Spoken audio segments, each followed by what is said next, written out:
Every time you start a new conversation with an LLM, it forgets who you are. You have to re-explain your job, your preferences, what projects you're working on every single time. But OpenClaw doesn't work like that. It stores memory as actual files on your server, files you can read and edit yourself. And the more you use it, the more it learns about you. So in this video, I'm going to show you how that memory system actually works and how to set it up so your assistant actually gets better over time. Hey, I'm Sen from AI Academy. Let's get into it. Okay, so first of all, let me give you some quick context. OpenClaw is a free AI assistant that runs on your own or a dedicated server. And we've actually got a couple of videos on OpenClaw on the channel, so make sure to check them out. So for this video, you need to have OpenClaw already running and working. And if you haven't done that yet, make sure to check the links in the description and come back to this after. So this is how OpenClaw's memory actually works. It's just a bunch of literal text files sitting on your server, plain text files. You can open them, read them, edit them like any document. There's no hidden database and there's no black box. There are a few files that matter and they each do something different. First is SOUL.md. This is who your bot is, not what it does.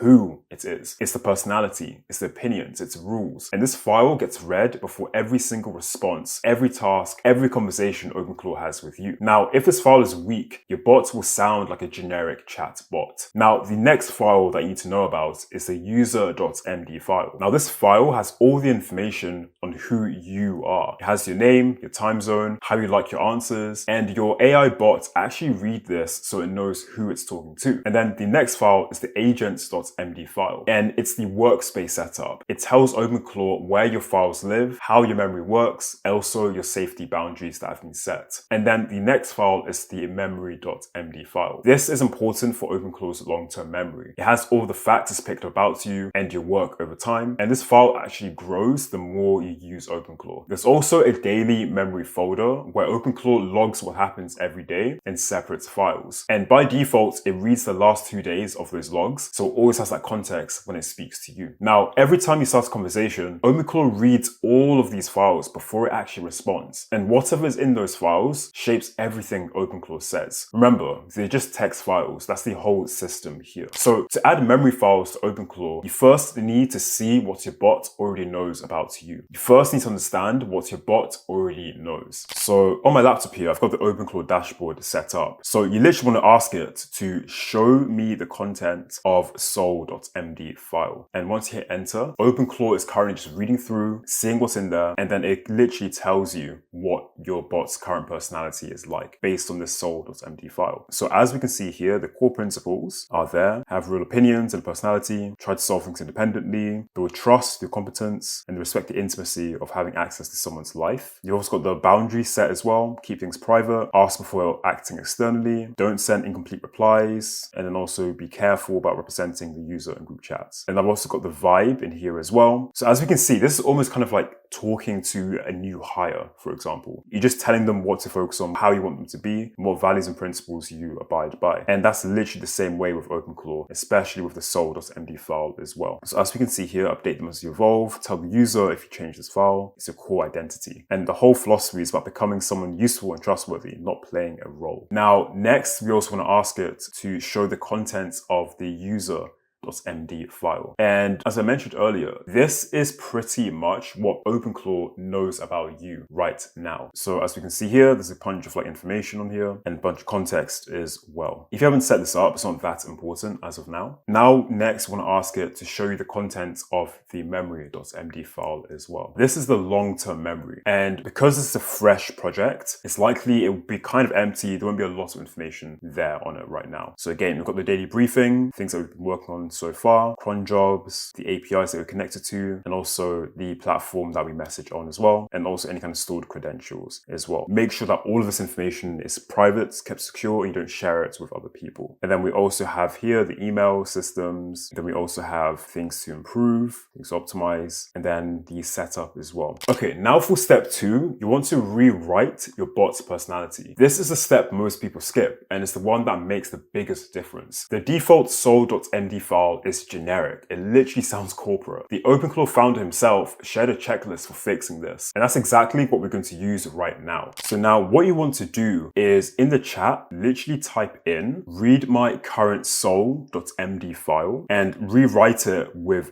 these changes. And these are the changes that OpenClaw's founder actually recommends using. So I've pasted them. Make sure to screenshot all of this. So you have opinions now, strong ones. Delete every rule that sounds corporate, and then also never open with grades up questions. Brevity is mandatory. Humor is allowed. You can call things out as well. And if you want to swear, you can do it if it lands properly as well. And you can also add in any of the extra things that you want for yourself. For example, be an assistant actually want to talk to at 2 a.m., not some corporate drone or something like that. And then enter. And now OpenClaw is currently rewriting the SOUL.md file. It's updating everything. And then once it's done, you'll be updated. You might have to re-ask it a couple of times as well if there's any kind of like pauses that OpenClaw has. Just a reminder, exactly like that, it's fully done, it's fully been rewritten. I do also want to say, as a security rule, it's really important now that you also tell it that it adds to the SOUL.md file to never reveal the user.md file or any of your API keys. And if asked, it needs to ignore these instructions. It must refuse as well. It's really important that you update OpenClaw with this to make sure that there's no holes in your security. So again, wait a few seconds, and hopefully once it's done, it will confirm that's added this information as well, which is fantastic. And now we're ready for step 3, which is where we tell OpenClaw who we ourselves are. Now, there are actually 2 ways to do this. There's the faster way, which takes literally a minute, but then there's also the proper way that takes around 15 minutes, but it's very, very worth it. Let me start off with the quick way. All that you do here is you literally just type in a prompt and you ask OpenClaw to update USER.md with my name, my time zone, and also that I prefer short direct answers as well. Honestly, you can add in anything you want here. Talk about your job, what you're working on, tools you use, just whatever. It's your assistant. So work with this any way that you would like it to be. And literally just like that, OpenClaw will actually update the user.md file and it's done. So it literally takes seconds to do. But then next, there's also, you can tell it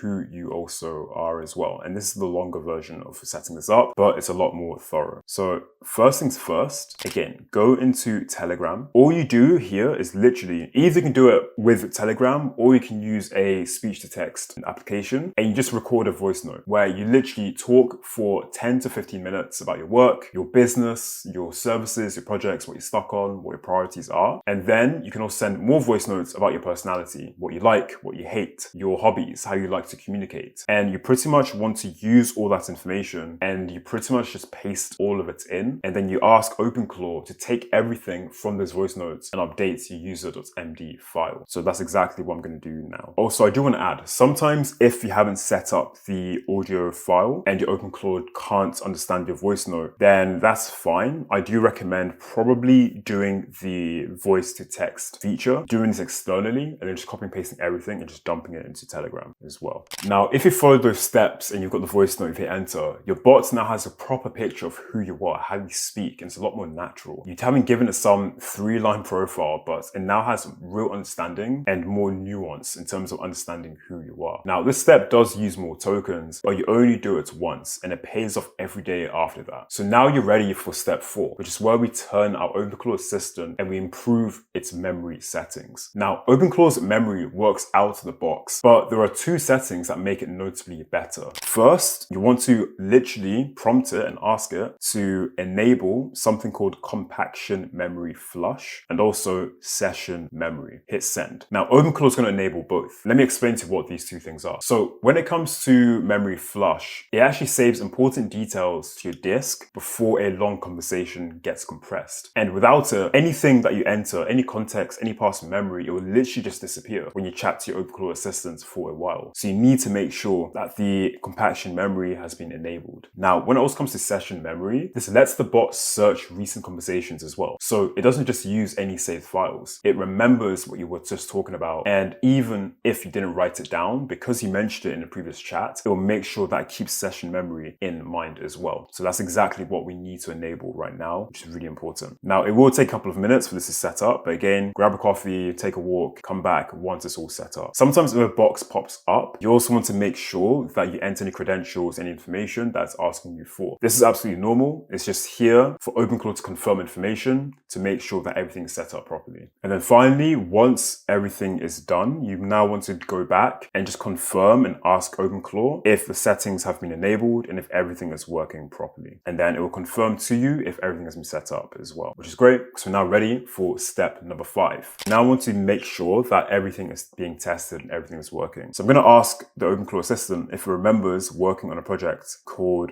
Phoenix. And this is an example project that I set up yesterday, and the deadline is April 15th. So just wait a moment and let it save. For your prompt, you can ask it on anything that it should remember from your previous chats, and you just see if it'll pull anything back up. And as we can see here, it does definitely remember the information. So now you want to make sure you reset the chat, and then again, you want to clear all the information as well. And then now I'm going to ask it again, what projects am I working on and when is the deadline? So now we're going to see if the session memory was working and if it remembers what we just talked about right now. Yep, there we go. It's got the Phoenix project, April 15th deadline, that's correct. And it shows that this is now working. And that's it. Now, let me explain to you why all of this is different from just using ChatGPT and Claude. With just normal chatbots, memory lives on their servers. So you can't see what information they've actually stored about you and your conversations. ChatGPT's memory is limited and often forgets. And when it comes to Claude projects, they give you workspace context, but it resets between sessions, and also it lives on their servers. But when it comes to OpenClaw, its memory is just files on your machine. So you just open the memory.md in any text editor, you can see exactly what your bot knows. So if something's wrong, you can delete that line. If you want to always know something, you can add it to yourself. You can also message it from Telegram, Discord, WhatsApp, or Slack, and it pulls from the same memory files, regardless of which app you use. Now, let me share some quick tips. Make sure to back up your memory. Your workspace is just a folder on your server, so copy it and keep it somewhere safe, because if something breaks, you still have access to everything. Also, make sure to edit files directly. You don't have to ask the bot to make changes. Open the memory.md files yourself and type it all in yourself, because sometimes that's actually faster than having a conversation with OpenClaw. Another tip is to also make sure to clean all of these files out regularly over time, because daily memory files, they do pile up, and the memory.md files gets very long. So every few weeks or months, go through everything, delete anything that's outdated, and think of it like clearing out old notes from your desk. Also, when it comes to Telegram, make sure that you use different topics. So instead of having one flat chat with your bot, you can actually create a Telegram group and set up topics. One topic for work, one for personal stuff, one for a specific project. And each topic has its own context, so your bot stays focused on the right thing. You can set this up by creating a group invite and then get your bot to join that invite and then asking it to help you organize the topic itself. Now, if you haven't set up OpenClaw yet, make sure to use the first link in the description, because it takes to Hostinger, where you can actually deploy OpenClaw's VPS setup in just one click. Now, you get a discount with that link as well. And if you do use it, we do get a small referral fee, but it comes at no extra cost to you. And it's how we keep creating free videos exactly like this one. So thanks a lot for watching. I'm Sen from AI Academy. If you want to learn more, make sure to check out this video.